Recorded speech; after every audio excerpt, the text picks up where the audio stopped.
Cyclone effect ನಿಂದ ರಾಜ್ಯಾದ್ಯಂತ ಎಲ್ಲ ಜಿಲ್ಲೆಗಳಲ್ಲೂ ಕೂಡ ಮಳೆ ಆಗ್ತಾ ಇದೆ ಒಂದ್ ಕಡೆ. ಆದ್ರೆ ಇನ್ನೊಂದ್ ಕಡೆ ಮೈಸೂರು ಜಿಲ್ಲೆಯಲ್ಲೂ ಸಹ ಕಳೆದ 2-3 ದಿನಗಳಿಂದಲೂ ಕೂಡ ಸತತವಾಗಿ ಎಡೆಬಿಡದೆ ಮಳೆ ಸುರಿತಾ ಇದೆ.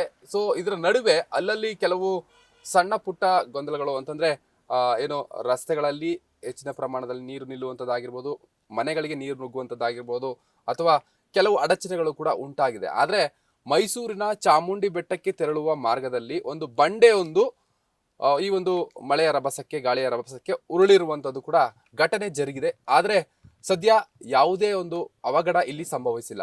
ಸೊ ಮಳೆ ಆಗಿರುವಂತಹ ಕಾರಣದಿಂದಾಗಿ ಎಲ್ಲೋ ಒಂದ್ ಕಡೆ ಇಲ್ಲಿಗೆ ಜನರು ಬರುವಂತಹ ಸಂಖ್ಯೆ ಕಡಿಮೆ ಆಗಿರ್ಬೋದು. ಸೊ ಆ ನಿಟ್ಟಿನಲ್ಲಿ ಯಾವುದೇ ರೀತಿಯಾದಂತಹ ಒಂದು ಅವಘಡ ಆಗಿಲ್ಲ ಅಂತ ನಿಜಕ್ಕೂ ಕೂಡ ಖುಷಿಯಿಂದಲೇ ಕೂಡ ಹೇಳ್ಬೋದು. ಯಾಕಂದ್ರೆ ಬೆಟ್ಟದ ತುದಿಯಿಂದ ಅಲ್ಲಿಂದ ಒಂದು ದೊಡ್ಡದಾದ ಒಂದು ಬಂಡೆ ಈ ಭಾಗಕ್ಕೆ ಅಂತಂದ್ರೆ ರಸ್ತೆಗೆ ಉರುಳಿ ಬರುತ್ತೆ ಅಂತಂದ್ರೆ ಅದರ ವೇಗ ಹೇಗಿರುತ್ತೆ ಎನ್ನುವಂಥದ್ದನ್ನ ಊಹೆ ಮಾಡ್ಕೋಬಹುದಾಗಿದೆ.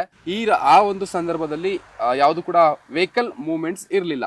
ಸೊ ಈ ನಿಟ್ಟಿನಲ್ಲಿ ಸದ್ಯ ಯಾವುದೇ ಒಂದು ಕೆಟ್ಟ ಗಳಿಗೆ ಇಲ್ಲಿ ಸಂಭವಿಸಿಲ್ಲ. ಸೊ ನೀವು ನೋಡ್ಬೋದಾಗಿದೆ, ನೀವು ನೋಡ್ತಾ ಇದ್ರಲ್ಲ, ಒಂದು ಸುಮಾರು 20-30 ಅಡಿ ಎತ್ತರದಲ್ಲಿರುವಂತಹ ಆ ಭಾಗದಲ್ಲಿ ದೊಡ್ಡದಾದಂತಹ ಒಂದು ಬಂಡೆ ಇತ್ತು. ಆ ಬಂಡೆ ಕಳೆದ ಒಂದು 3-4 ದಿನಗಳಿಂದಲೂ ಸುರಿತಾ ಇರುವಂತಹ ಮಳೆಯಿಂದಾಗಿ ಕೆಳಗಡೆ ಉರುಳಿದೆ.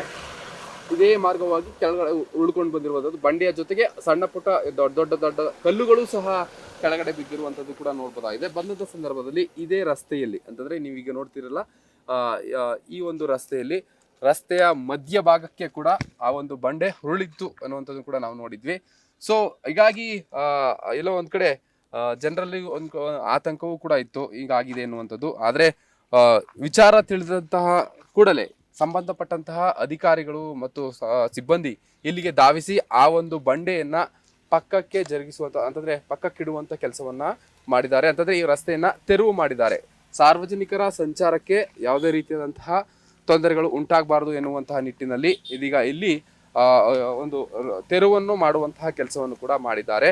ಸೊ ಹೀಗಾಗಿ ಇದೇ ಒಂದು ಬಂಡೆ ಸುಮಾರು 20-30 ಅಡಿ ಎತ್ತರದಿಂದ ಉರುಳಿಕೊಂಡು ಬಂದಿರುವಂತಹ ಬಂಡೆ ಇದಾಗಿರುವಂಥದ್ದು. ಈ ಒಂದು ಬೃಹತ್ ಆದಂತಹ ಬಂಡೆ ರಸ್ತೆಯ ಮಗ್ಲಿಗೆ ಅಂದ್ರೆ ಮಧ್ಯಭಾಗಕ್ಕೆ ಕೂಡ ಬಂದು ಉರುಳಿ ಬಿದ್ದಿದೆ. ಸೊ ಅದೃಷ್ಟವಶಾತ್ ಯಾವುದೇ ಒಂದು ಸಣ್ಣ ಪುಟ್ಟವು ಕೂಡ ಯಾವುದೇ ಒಂದು ಅವಘಡಗಳು ಕೂಡ ಸಂಭವಿಸಿಲ್ಲ. ಸೊ ಹೀಗಾಗಿ ಘಟನೆ ಜರುಗಿದ ಕೂಡಲೇ, ಮಾಹಿತಿ ತಿಳಿದಂತ ಕೂಡಲೇ ಕೂಡ ಇಲ್ಲಿಗೆ ಸಂಬಂಧಪಟ್ಟಂತ ಅಧಿಕಾರಿಗಳು, ಸಿಬ್ಬಂದಿಗಳು ಧಾವಿಸಿ ಈ ಒಂದು ರಸ್ತೆಯನ್ನ ತೆರವು ಮಾಡುವಂತ ಕೆಲಸಗಳನ್ನು ಕೂಡ ಇದೀಗ ಮಾಡಿರುವಂತದ್ದು. ಹೀಗಾಗಿ ನಿರ್ಭಯವಾಗಿ ಭಕ್ತರು ಚಾಮುಂಡಿ ಬೆಟ್ಟಕ್ಕೆ ಬರುವಂತಾಗಿದೆ. ಕ್ಯಾಮ್ರಾ ಪರ್ಸನ್ ಸುಬ್ರಹ್ಮಣ್ಯ ಜೊತೆ ಪ್ರಶಾಂತ್ ಎನ್ ಮಲಿಕ್, ಅಮೋಘ್ ಕರ್ನಾಟಕ, ಮೈಸೂರು.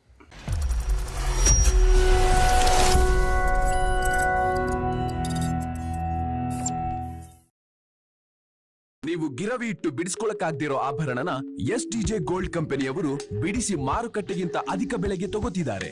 ಅಷ್ಟೇ ಅಲ್ಲ, ಒಂದ್ ಕೂಪನ್ ಕಾರ್ಡ್ ಕೂಡ ಕೊಡ್ತಾ ಇದ್ದಾರೆ.